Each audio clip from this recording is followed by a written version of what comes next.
Pour les moutons de Tabaski de cette année, les prix affichés en ce moment rendent inquiets les fidèles musulmans en Côte d'Ivoire. À quelques heures de la célébration de la fête de la Tabaski, dans plusieurs parcs à moutons, les prix des bêtes varient entre 80 000 et 1 million de francs CFA selon le mouton ciblé. Les prix des moutons flambent et deviennent hors de la portée des Ivoiriens lambda, déplorent les populations. Le secrétaire exécutif du Conseil national de lutte contre la vie chère a appelé les vendeurs à faire en sorte que les familles modestes puissent acheter des bêtes.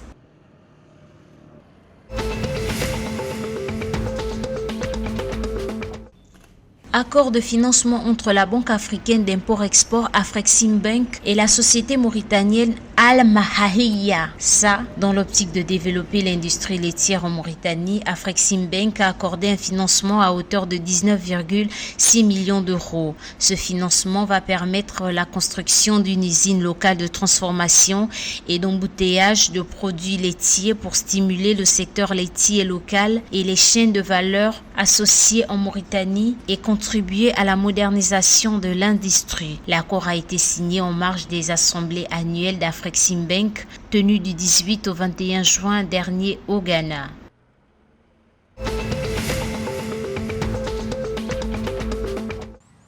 Après s'être entretenu avec les autorités de la transition, la délégation du Fonds monétaire international FMI a réaffirmé le 26 juin 2023 son soutien aux réformes politiques et institutionnelles menées lors de la transition en cours au Burkina Faso, informe un communiqué de la présidence burkinabé. Selon lui, les discussions ont déjà été menées sur certains programmes de la transition au Burkina Faso qui pourraient bénéficier de l'accompagnement du FMI. Face à la crise sécuritaire que vit le Burkina Faso, les nouvelles autorités de la transition ont engagé depuis fin 2022 un certain nombre de réformes politiques et institutionnelles.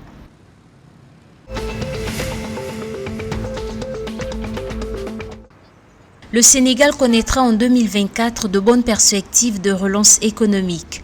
L'économie du pays devra croître de 4,7% en 2023 et de 9,9% en 2024. Ce rebond sera tiré par une forte production industrielle marquée par le début de l'exploitation du gaz et du pétrole prévu en cette fin d'année 2023. C'est ce qui ressort du dernier rapport de la Banque mondiale présenté le 21 juin 2023.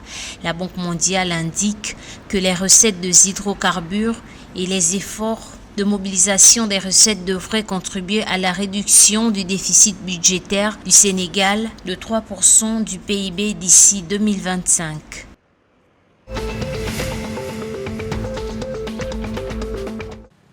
Au Togo, l'évaluation environnementale et sociale et les outils qui la composent font l'objet d'une actualisation. C'est pourquoi le Togo veut mettre à jour sa loi cadre dans le domaine de l'environnement. Récemment réunis à Lomé, la capitale, les acteurs du secteur privé ou public se sont concertés pour valider l'avant-projet de la nouvelle loi cadre. Cette initiative s'inscrit dans la feuille de route du Togo 2025 et vise à moderniser la réglementation environnementale et forestière afin de faire face aux nouveaux défis.